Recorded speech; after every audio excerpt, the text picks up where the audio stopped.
ಮೇಲೆ ಯಾವುದೇ ಒತ್ತಡ ಇಲ್ಲ. ಒತ್ತಡ ಹಾಕಿದ್ರೂ ನಾವು ಯಾರ ಮಾತು ಕೇಳಲ್ಲ, ಕಾನೂನು ರೀತಿಯೇ ಮಾಡ್ತೀವಿ. ಯಾವುದೇ ಗೋಪಾಲ್ ಗೌಡರು ಹೇಳೋದಕ್ಕೆ ಅಥವಾ ಅವ್ರು ಹೇಳದೇ ಇರೋದಕ್ಕೆ ಪರನೂ ಇಲ್ಲ, ವಿರೋಧನೂ ಇಲ್ಲ. ಕಾನೂನು ಪ್ರಕಾರ ಮಾಡ್ತೀವಿ. ಸರ್ಕಾರ ಕಾನೂನು ಪ್ರಕಾರ ಮಾಡಬೇಕು. SIT ಮಾಡಬೇಕು ಅಂತಂದರೆ SIT ಮಾಡ್ತೀವಿ. ಇಲ್ಲ ಇನ್ನೂ ಇಲ್ಲ.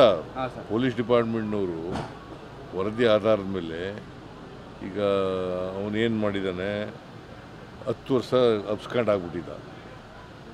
ಅವನು 164 ಸ್ಟೇಟ್ಮೆಂಟ್ ಕೊಟ್ಟಿದ್ದಾನೆ ಪೊಲೀಸ್ ಮುಂದೆ. ಆ 164 ಸ್ಟೇಟ್ಮೆಂಟ್ನಲ್ಲಿ ಅವನು ಏನು ಹೇಳಬೇಕು ಎಲ್ಲ ಹೇಳಿದ್ದಾನೆ. ನಾನೇ ಊತ ಹಾಕಿದ್ದೀನಿ ಅಂತ ಹೇಳಿದ್ದಾನೆ. ಆ ಎಣೆಗಳನ್ನು ತೋರಿಸ್ತೀನಿ, ಬೇಕಾದ್ರೆ ಊತ ಹಾಕಿರೋ ಜಾಗ ಕರ್ಕೊಂಡು ಹೋದರೆ ಮಾಡ್ತೀನಿ ಅಂತ. ಪೊಲೀಸ್ನವರು ಏನು ಹೇಳ್ತಾರೆ ನೋಡೋಣ, ಇವತ್ತು ನಾಳೆ ಒಳಗಡೆ. ಯಾವುದೇ ಒತ್ತಡ ಇಲ್ಲ. ಒತ್ತಡ ಹಾಕಿದ್ರೂ ನಾವು ಯಾರ ಮಾತು ಕೇಳಲ್ಲ, ಕಾನೂನು ರೀತಿಯೇ ಮಾಡ್ತೀವಿ.